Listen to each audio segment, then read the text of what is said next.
Баршаңызға сәлем. Мен Айзада Тұңғышбаева. Бүгін сіздерге мынандай худи спортивканы пішіп тігуін көрсетем. Бұл кішкентай 38-ші размер қыз балдарға арналған. Ұнаса лайк басып, подписаться етіп, колокольчикті бассаңыздар, мен сіздерге жиі көрінемін. Инстаграмға да тіркелуді ұмытпаңыздар. Мінекей біз мынандай матамызды аламыз. Бұл 2 қабат. Енді біз бұны осылай алып, 2 қабаттап төсеп аламыз. Мінекей төсеп алдым. Қазір мен осы трикосының, худидің, или шалбардың деп айтады, соның ұзындығын салам. Ұзындығы 67 сантиметр. Мұны 67 сантиметрді алып, сызып тастаймын. Сызып, енді осы жерге 14 сантиметр балағын кеңдігін белгілеп алам. Енді бұл балақ жағы, мына енді жоғары жағын алу үшін менде 40 сантиметр. 40 сантиметрді бұлай белгілеймін. Мына жағада осылай белгілеп аламда, бүйтіп сызып алам. Мына жағада солай сызып алам. Мына аралықты 3 сантиметрге қылып бүйтіп белгілей салам. Енді осы 2 аралықты қосамыз. Мына қосып алдым. Енді біз осылай қырқып шығамыз.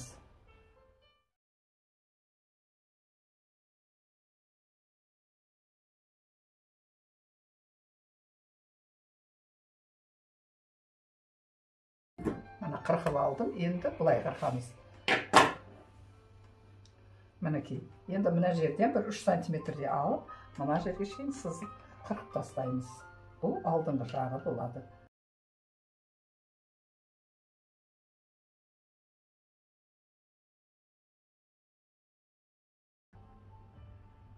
Мына осылай пішіледі. Мына біз енді кеудесі, кофтасын пішеміз, кеуде жағын. Қазір мен мынаны бұлай қойып аламын. Ұзындығы 48. 48-ді белгілеп алып, сызып аламын.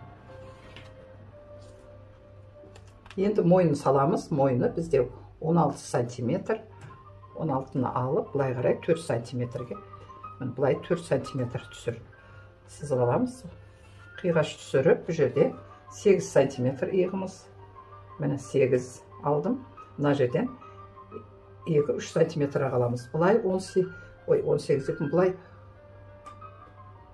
16 сантиметр аламыз. 16 алып, бұлай сызып аламыз. Бұл жерге енді көкірегі жаңа размерін саламыз. Размері бізде 38 болған. Осы 38-ді саламыз. Бөксесіне 38-ге 2 сантиметр қосып, кеңдеу қылып аламыз. Етек жағын. Сөйтіп қосамыз. Қостық. Енді мына жерден түзу сызылғанда, не жерде закрутить етеміз. Мына бұлай бет келеді. Енді бұл спортивка болғаннан кейін кеңдеу болу керек. 2-3 сантиметр біз артық алып аламыз. Міне осы.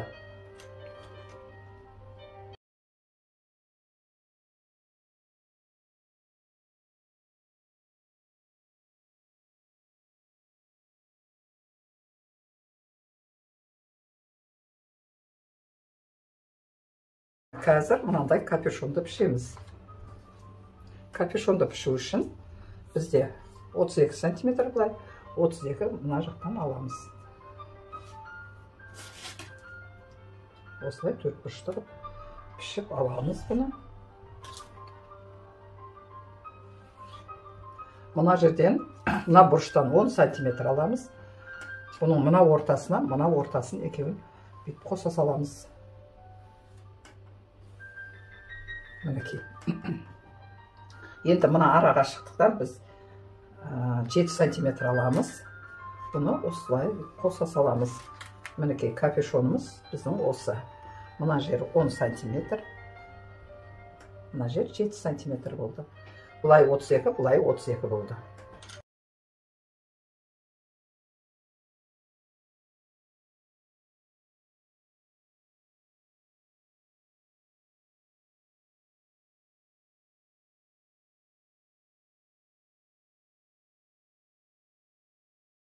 Мен арқасын пішкен, енді алдын пішеміз. Былай бүктеп аламыз.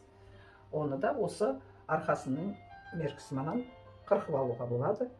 Міне осылай қоямыз да, әзір біз тура осылай қырқып аламыз.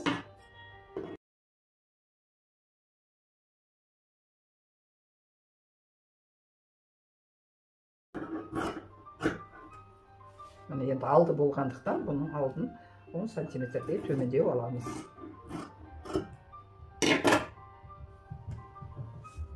Міне мынау арқасы, мынау алды.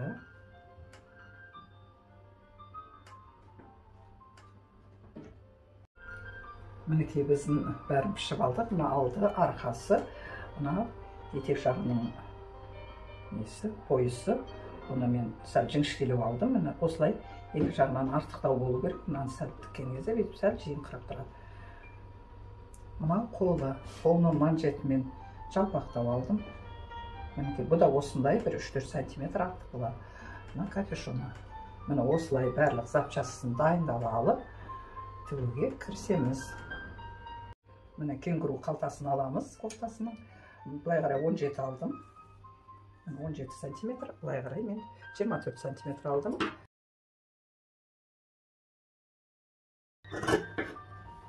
Міне мынау енді қолы сиятындай болса болды. Бұны мына жерден былай қырқып аламыз. Мінекей қырқып алдық, қазір мен көрсетемін қалай тұратынын.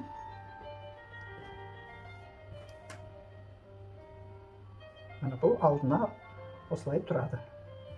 Былай қарай қаратып қойып көрсетейін. Мінекей бұл алдындағы қалтасы. Міне шалбарымыз. Шалбарға мен манжет алдым. Бұл манжет мына жағы тігілген екен. Міне бұлай бүйтіп тұрады.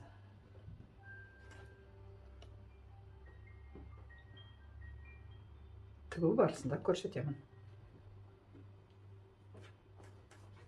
Енді жоғары жағының манжеті бар.